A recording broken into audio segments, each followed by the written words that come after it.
نبی کریم صلی اللہ علیہ وسلم کی بارگاہ میں درود کا نذرانہ پیش کرے. اللہم صلی علی سیدنا محمد وسلم. روایتوں میں آتا ہے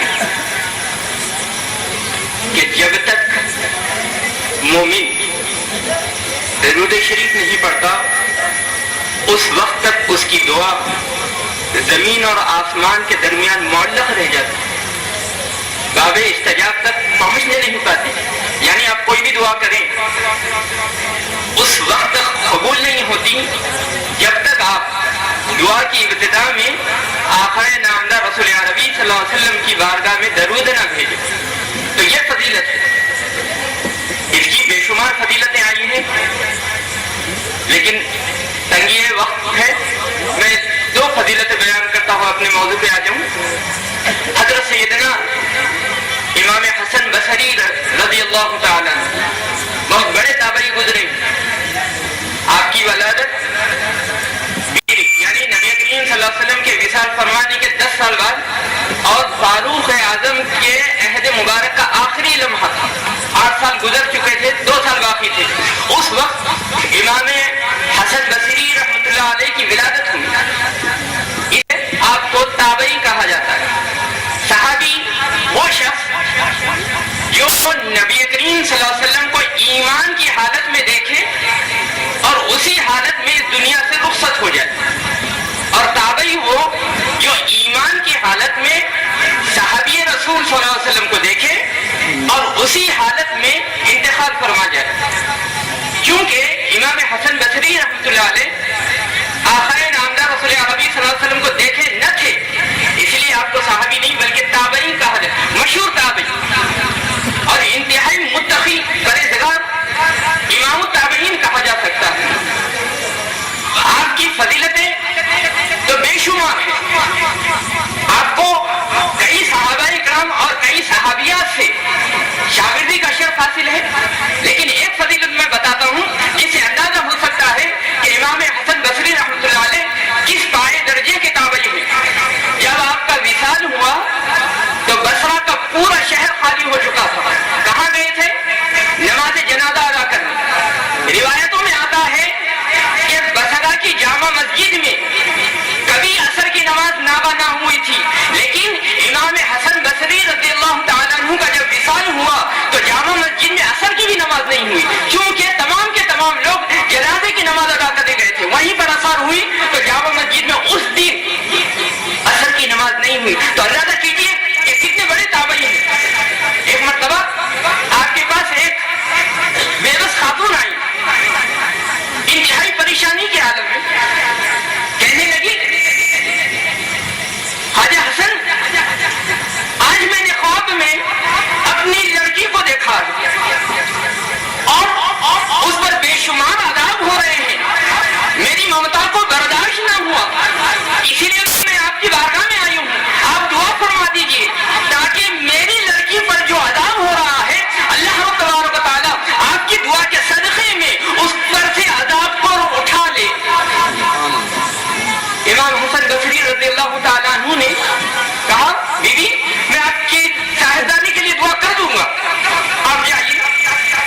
اس عاشق رسول نے ایک مرتبہ نبی صلی اللہ علیہ وسلم کی بارگاہ میں درود کا نذرانہ پیش کیا اور کہا کہ مولا اس قبرستان میں جتنے لوگ دفن ہیں بلکہ کائنات میں جتنے لوگ مسلمان دفن ہیں ان تمام کی مغفرت فرما دے. تو خالق کائنات کو اس کی عطا اتنی پسند آئی جتنے عذابات سے خالق کائنات نے پورے اٹھا دیے. خالق کائنات کی دین اپنے حبیب پاک علیہ السلام کے ادب میں. تو ہم کیوں اس سے محروم رہیں؟ بڑے باواد بلند اللہم صلی علی سیدنا و شفیعنا و نبینا حبیبنا مولانا محمد عبدہ و رسولہ.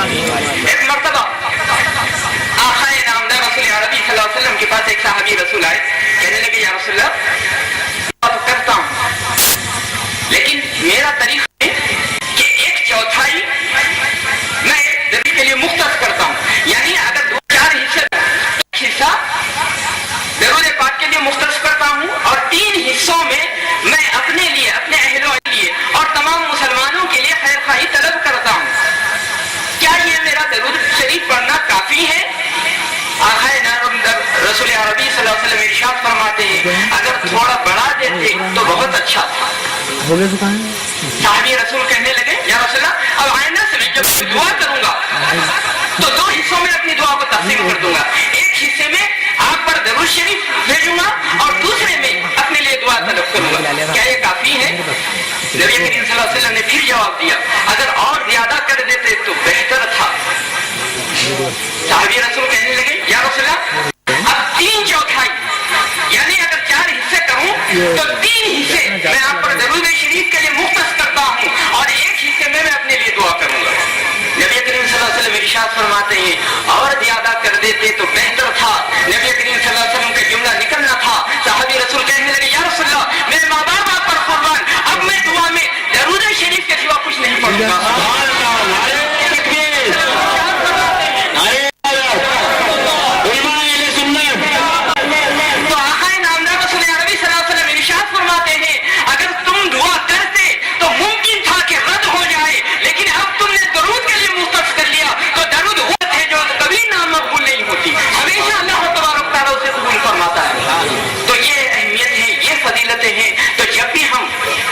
جھوم کر پڑھیں جب بھی وقت ملے. خاص طور پر میں اپنی ماں اور بہنوں سے مخاطب ہوں کہ آج جو ماحول میں تبدیلی آ رہی ہے اور ہم اکثر کہتے ہیں کہ مخالفین ہم سے زیادہ طاقتور ہو رہے. طاقتور وہ نہیں ہو رہے بھائی, کمزور ہم ہو چکے ہیں. ایمان کی کمزوری ہم میں آ چکی ہے.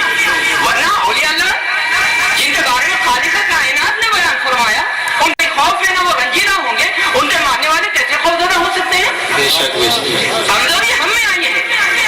تو میں محترم و معزز ماں اور بہنوں سے کہتا ہوں اور ایک بات میں واضح کر دوں, جب بھی ہم کہتے ہیں کہ تعلیم کی طرف بچوں کو لائیں تو ہمارا سب میں پہلے ہتھیار یہ ہوتا ہے کہ ہم پیسے نہیں ہیں ہمارے اس وقت سے نہیں پڑھا سکتے. ارے بھائی وہی بچے گانے بھی گا رہے ہیں نا, کیا جب ہمیں پیسوں کی ضرورت نہیں پڑتی؟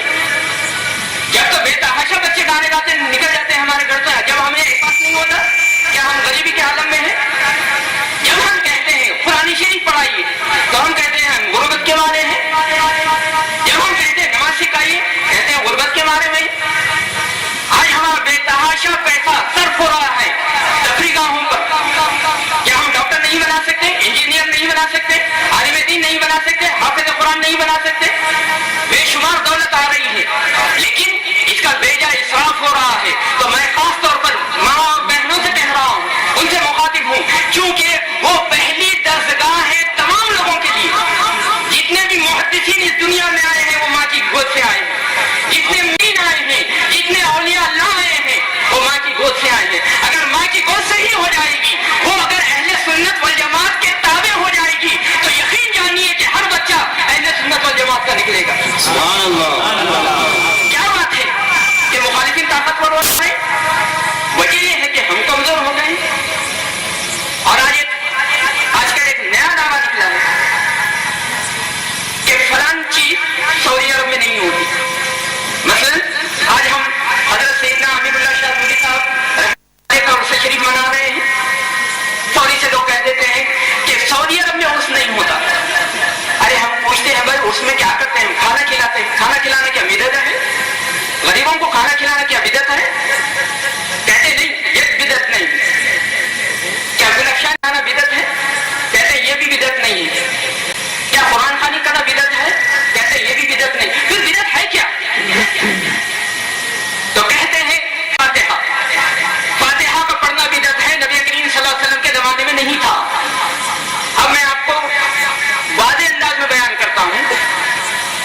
قرآن شریف کا جب نزول ہوا تو سب میں پہلی آیتیں کون سی نازل ہوئی اور کون سی نازل ہوئی؟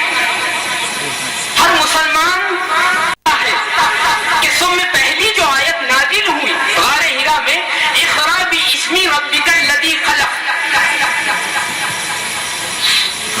اس سورے کی آیتیں 5 آیتیں نازل ہوئی اور قرآن شریف کہاں سے شروع ہوتا ہے؟ سورہ سے۔ سب میں پہلے آیتیں نازل کون سی ہوئی؟ اقرا باسم ربک الذی خلق۔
لیکن ہمیں رٹ ہے کہ ہم سعودی عرب کو مانیں گے. تم کو نکالیے.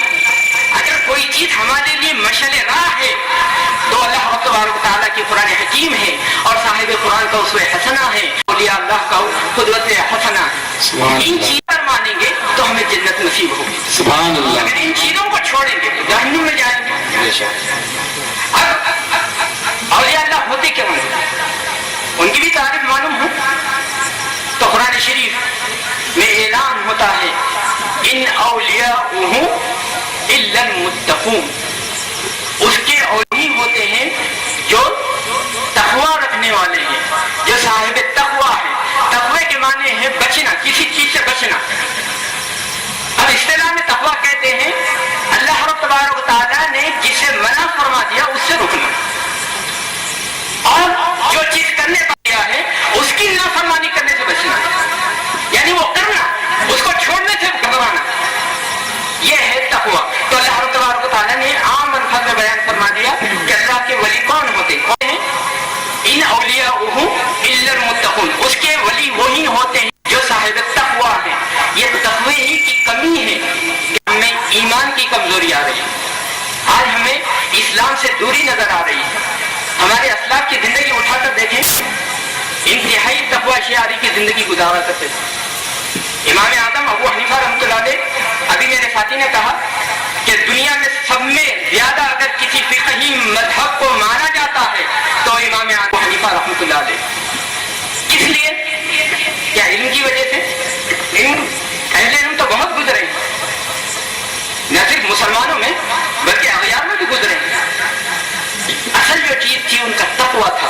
چنانچہ ایک روایت میں بیان کرتا ہوں کہ ایک مرتبہ کسی نے سوال کر لیا امام اعظم ابو حنیفہ رحمۃ اللہ علیہ سے کہ نماز پڑھنے کے لیے کپڑوں کا پاک ہونا ضروری ہے. خدا نہ خواستہ اگر غلاظت لگ جائے کپڑوں میں اور نماز پڑھنی ہے تو کتنی حد تک ہم کو چھوٹ مل سکتی ہے؟ تو آپ نے ارشاد فرمایا 1 درہم. مثلا آج کا 1 کا سکہ لے لیجیے, اگر اتنی مقدار میں اگر غلاظت کے چھینٹے لگ گئے تو اس وقت تک آپ کو اجازت ہے اس حالت میں نماز ادا کر سکتے ہیں. لیکن اس سے تجاوز کر جائے, اس سے چھینٹے بڑھ جائے تو لازم ہے کہ آپ دھوئیں اور یا کپڑے بدل کر آ کر نماز پڑھیں. آپ نے بول دیا, وہ صاحب چلے گئے. اتفاقاً امام اعظم ابو حنیفہ رحمۃ اللہ علیہ کے کپڑوں پر کچھ چھینٹے اچھل گئے اور وہ 1 درہم سے تجاوز بھی نہیں کر رہے تھے, کم تھے. آپ فوری وضوخانہ پہنچے, پہنچ کر اپنے کپڑوں کو صاف کرنے لگے.